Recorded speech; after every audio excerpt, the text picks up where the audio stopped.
My name is Vanessa Nakate. I'm 25. I'm a climate justice activist from Uganda.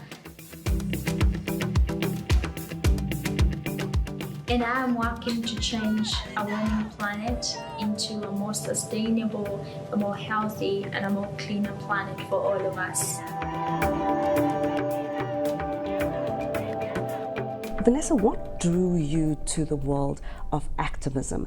And then what made you take on the climate crisis? Yeah, my very first involvement was really in 2018. That's when I started to carry out research about the challenges that the people in my country, Uganda, were facing. And at that point, I found out that climate change was one of those challenges. We do study about climate change in school. Most of the students have, read about it in geography class, but it doesn't carry like the reality of what is happening. So you study it, you do the exams, and you go to the next class. So I didn't really understand the impact of climate change while in school. But in my research, I got to see the impacts, and I got to understand the landslides that were happening, in areas like Bududa, Bundibujo, the flooding, the droughts that were impacting very many people in Uganda.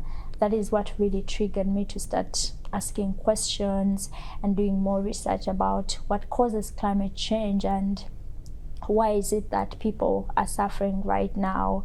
And in that, I decided I had to do something about it. And being inspired by Greta Thunberg from Sweden, I started to strike for the climate. I've read that you've said that you don't want to be the go-to African voice on this issue, on climate change. What do you mean by that? Yeah, I have had experiences where I am called the voice of the African continent when it comes to climate activism, and that is not something that I want to be called, because I think it's very problematic in a way, because it erases the voices of other activists that are doing incredible work. I'm not the first activist on the African continent or even the first activist in Uganda. There have been people that have been organizing and mobilizing for years, and I just happened to also join this movement that was already there of different organizers. So when I am called a representative or something like that, it erases the work of other activists. And the experiences that I see in Uganda, for example, with the landslides and the floods, may not be the experiences that another activist sees in their country.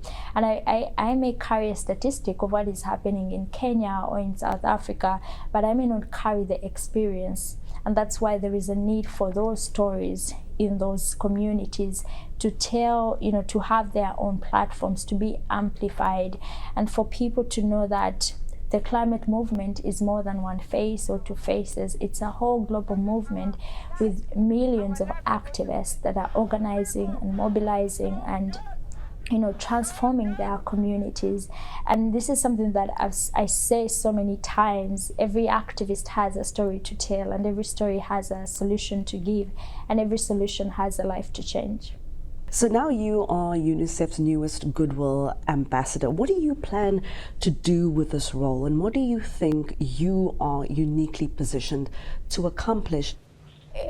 It's important for me to acknowledge that incredible work has already been done through different people that have worked with UNICEF, and this is me just adding my voice as well to this work, and also my platform. And basing on a visit that I recently made in Turkana, one of the regions that are being impacted by the drought in the Horn of Africa, and the mothers and the children that I met that are suffering from malnutrition, these are the stories that really need to be heard and listened to. And I really hope that in this role as a UNICEF Goodwill Ambassador, I get to bring these stories, these communities, these children, and just tell what is happening and how the food crisis is really exacerbating malnutrition and how children and women are suffering the most. And hopefully we can get the solutions that are needed for these communities. You talk about COP27 for the first time on African soil. Do you see this as an opportunity for voices that have previously not been heard or represented? So for me personally, what will make this an African COP goes beyond it happening on African soil, but actually having African communities represented and telling their stories, telling their experiences, and talking about, the solutions that work for their communities.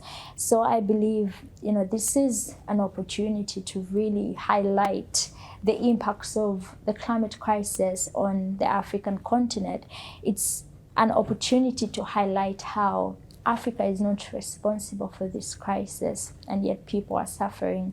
It's an opportunity to highlight the solutions that are much needed for the African continent, and also the demands on climate finance. We know $100 billion was promised, but it was never delivered. It has not yet been delivered. And, promises don't stop the suffering of people.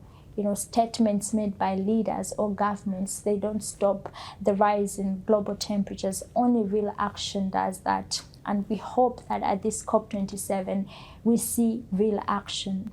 We see that gap that has always been there between words and actions is actually bridged with real action, with real money put in place for mitigation, for adaptation, and for loss and damage. You say that African countries are on the front lines of the climate crisis, and I've read you said that they're not in the headlines or on the front pages of newspapers or in the media. What kind of stories do you think we need to see around the climate crisis and the impact on communities, especially in Africa? Well, I think we need to see the stories of those on the front lines, the stories of those that are suffering the worst impacts of climate change right now.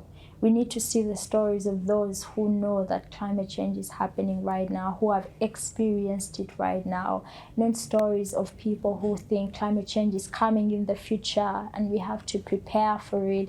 So it goes back to the communities, the people that are organizing across Africa, Uganda, South Africa, Nigeria. There are different activists that are organizing and talking about the issues happening in their communities, and they really deserve these platforms. They deserve to be amplified, and media has a huge responsibility to talk about the climate crisis, but it has a much bigger responsibility to cover the climate crisis in the communities that are on the front lines. Yes, we are facing the same storm, but we are in different boats. It's high time media really covers the boats that are already sinking or the boats that are already worn out because of the climate crisis.